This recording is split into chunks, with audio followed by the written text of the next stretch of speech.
എല്ലാ തവണയും കോട്ടയം മെഡിക്കൽ കോളേജിൽ അമ്മച്ചിയുടെ കൂടെ കൂട്ടിന് പോകുന്ന ഞാൻ ഇന്നൊരു പേഷ്യൻ്റായിട്ടാണ് ഹോസ്പിറ്റലിൽ പോയത്. പ്രായമാകുന്നതുകൊണ്ടോ എന്നൊരു ഡൗട്ടില്ല, അതില്ല. ബിക്കോസ് എനിക്ക് കുറേയധികം നാളായിട്ടും എൻ്റെ നടുവിനൊരു വേദന, നടു എന്ന് പറയാൻ പറ്റില്ല, മുതുകിൻ്റെ ഒരു സൈഡ് കൊണ്ടിട്ട് നല്ലൊരു വേദന വരുന്നുണ്ട്. തിരക്ക് കണ്ടപ്പോഴേക്കും ഞാൻ വിചാരിച്ചു എന്തൊരു തിരക്കോ, അമ്മച്ചി പറയാം ഇതൊന്നൊരു തിരക്കേ അല്ലാന്ന്. അങ്ങനെ ഞങ്ങൾ ടിക്കറ്റൊക്കെ എടുത്തു, അങ്ങനെ ഞങ്ങൾ ചീട്ടൊക്കെ എടുത്തു. ചീട്ട് എടുത്ത് കഴിഞ്ഞിട്ട് നമ്മൾ ഒ പിയിൽ എടുക്കുന്ന ചീട്ട് നമ്മൾ ഏത് വിഭാഗത്തിലാണ് കാണിക്കുന്നത് ആ വിഭാഗത്തിന്റെ ഫ്രണ്ടിൽ പോയിട്ട് നമ്മൾ ചീട്ട് രജിസ്റ്റർ ചെയ്യണം. അതാണ് ഇപ്പോൾ കാണുന്നത്.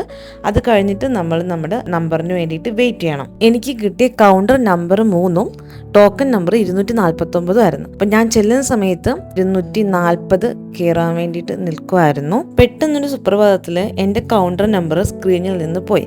അതായത് ഡോക്ടർ എഴുന്നേറ്റ് എങ്ങോട്ടോ പോയി. പിന്നെ മണിക്കൂറുകൾ കഴിഞ്ഞാണ് ഡോക്ടർ തിരിച്ച് കൗണ്ടറിൽ വന്നത്. അരമണിക്കൂറിനേക്കാൾ കൂടുതൽ എടുത്തിട്ടുണ്ട്. ആ സമയത്ത് ഞാൻ അമ്മച്ചിയും കൂടി പോയി ചെറിയൊരു കാപ്പിയൊക്കെ കുടിച്ചിരുന്നു. അതെല്ലാം കഴിഞ്ഞ് ഡോക്ടർ വന്നു. നമ്മുടെ ഡോക്ടറിനെയും കണ്ടിട്ട് എൻ്റേത് പെട്ടെന്ന് കഴിഞ്ഞു. നമ്മൾ ഓർത്തോനെയാണ് രണ്ടുപേരും കണ്ടത്. അത് കഴിഞ്ഞപ്പോഴേക്കും അമ്മച്ചിയുടെ മുട്ടിൻ്റെ തേയ്മാനം കുറച്ച് വഷളായിരിക്കുന്നത് കാരണം ഫിസിയോതെറാപ്പിനെയും കൂടി കാണാൻ പറഞ്ഞിട്ടുണ്ടായിരുന്നു. സോ നമ്മൾ ആ കൗണ്ടറിലും പോയി അവിടെയും ചീട്ടെടുത്ത് ഡോക്ടറിനെ കണ്ട് കുറച്ചധികം ടൈം എടുത്തു അതിനൊക്കെ.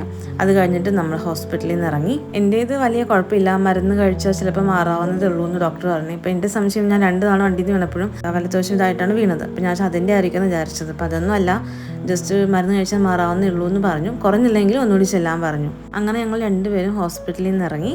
നമുക്ക് ഡോക്ടർ കുറിച്ച മരുന്നുകളൊന്നും ഹോസ്പിറ്റലിലില്ല, എല്ലാം പുറത്ത് മെഡിക്കൽ ഷോപ്പിൽ നിന്ന് തന്നെ മേടിച്ചു. എന്നിട്ട് നമ്മൾ ചേർത്തിലെ വന്നിട്ട് ഫുഡ് കഴിച്ചു. ഭയങ്കര വെയിലും ചൂടായത് കാരണം വീട്ടിലേക്ക് പോകുന്ന വഴിക്ക് നടന്ന് കഴിക്കാൻ ഞാൻ ഒരു ഐസ്ക്രീമും മേടിച്ചു.